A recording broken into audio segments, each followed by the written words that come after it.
नमस्कार, मैं हूं रविंद्र मोहन शर्मा। आप देख रहे हैं नारद न्यूज। सीकर से भाजपा सांसद स्वामी सुविधानंद सरस्वती भरतपुर के दौरे पर रहे। सर्किट हाउस में भाजपा कार्यकर्ताओं ने उनका जोरदार स्वागत किया। भरतपुर सांसद रंजीता कोली के नेतृत्व में भाजपाइयों ने सीकर सांसद का स्वागत किया।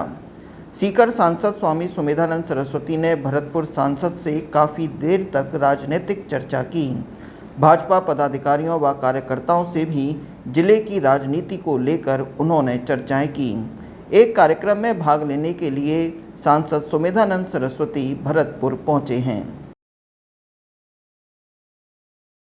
भरतपुर में आज आर्य समाज का जो जिला संगठन है उसका एक 3 दिवसीय कार्यक्रम था और मैं शुरू से ही आर्य समाज के संगठन से जुड़ा रहा हूँ, इसलिए उस कार्यक्रम में मुझे आमंत्रित किया गया था, वहाँ पर मैं था। जब भी हम जिस क्षेत्र में जाते हैं, चाहे किसी भी क्षेत्र से जाएं, तो हमारे वहाँ के जनप्रतिनिधि, हमारी पार्टी के कार्यकर्ता, उनसे मिलना हमारा कर्तव्य बनता है। 2 प्रकार का परिवार होता है, एक विचार और एक खून का, रक्त का संबंध। तो हमारा जो भाजपा का परिवार है वो विचार परिवार है, तो जहाँ भी हम जाएंगे वहाँ हमें मिलना चाहिए।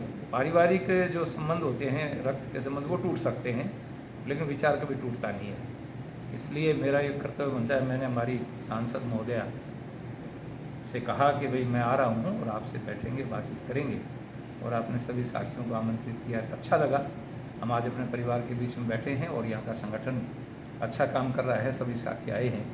तो मैं ये सोचता हूँ कि आने वाले 23 के चुनाव में यहाँ कांग्रेस का सुपड़ा साफ होगा, सारी की सारी सीटें भाजपा की आएंगी। ये मेरा एक विचार है और यहाँ कार्यकर्ताओं को उत्साह को देकर के बात मैं कह रहा हूँ। देखिए, राज्यसभा चुनाव की स्थिति ये है कि जिस पार्टी के पास में कैंडिडेट देने के लिए उम्मीदवार न हों, वो जीत की क्या आशा रखेगी। 3 उम्मीदवार कांग्रेस ने दिए हैं, तीनों उधारी लेकर के दिए हैं। उधारे धन से कभी बिजनेस नहीं चलता है, उधारे लोगों से कभी लड़ाई नहीं लड़ी जाती है, उधारी सेना कभी जीत प्राप्त नहीं कर सकती। और राजस्थान का कांग्रेस का कार्यकर्ता बहुत मायूस है। सारे एमएलए दुखी हैं, सारे मंत्री दुखी हैं, सारे कार्यकर्ता दुखी हैं कि हमारे में एक व्यक्ति भी ऐसा नहीं था कि जिसको टिकट दे देते। इसलिए कांग्रेस तो अपने कर्मों से खुद ही ढह जाएगी, भाजपा को उसको कुछ नहीं करना। भाजपा को उम्मीदवार उतारने थे, अपना उम्मीदवार उतार दिया और हम दोनों सीटें जीतेंगे।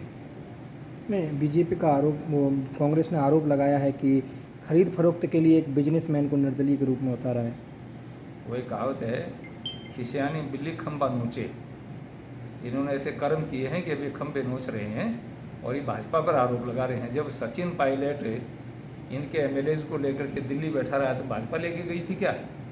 और यही अशोक गहलोत उसको निकम्मा, नकारा, पता नहीं क्या क्या कहता था। तो सचिन पायलट को अशोक गहलोत के शब्द याद हैं कि निकम्मा क्या होता है, नकारा क्या होता है। उनके मंत्री चांदना तक ये कहते हैं कि हमारी को सुनता नहीं है। उनके एमएलए रिजाइन दिए हुए बैठे हैं। युवा मोर्चा का जो उनका प्रदेश का अध्यक्ष है वो त्याग पत्र दिए बैठा है। इसलिए आज बसपा वाले सोच रहे हैं कि हमें कुछ मिला नहीं है। वो तो इसलिए आए थे कि मलाई खाएंगे, तो मलाई तो अशोक गहलोत ने खिला दी सोनिया गांधी को, उनको कुछ मिला नहीं, इसलिए वो सब बदला उतार लेंगे। हमें कुछ करने की जरूरत नहीं। एक आखिरी सवाल है, राजस्थान सरकार में सैनिक कल्याण मंत्री हैं राजेंद्र गुड़ा, उनका एक बयान आया है आज कि मुख्यमंत्री अशोक गहलोत हैं वो ज़्यादा बोलते हैं, काम कम करते हैं। देखिए, राजेंद्र गुड़ा ने तो सरेआम मन से एक बात कही थी कि हम हाथी पर चढ़ करके हाथ पर आकर के बैठ जाते हैं। तो उस आदमी ने 2 बार ऐसा किया है कि वो बसपा से चुन के आता है और कांग्रेस में माल खाता है, और जो जब चुनाव आता है तो वो बदल लेता है। अब भी वो बाहर है, जो उनका जमावड़ा है उसमें राजेंद्र गुड़ा नहीं है, और मैं समझता हूँ राजेंद्र गुड़ा ही इनको खेल खिला देगा। तो इसलिए ये खुद कांग्रेस ही अपने कर्मों से ढह जाएगी।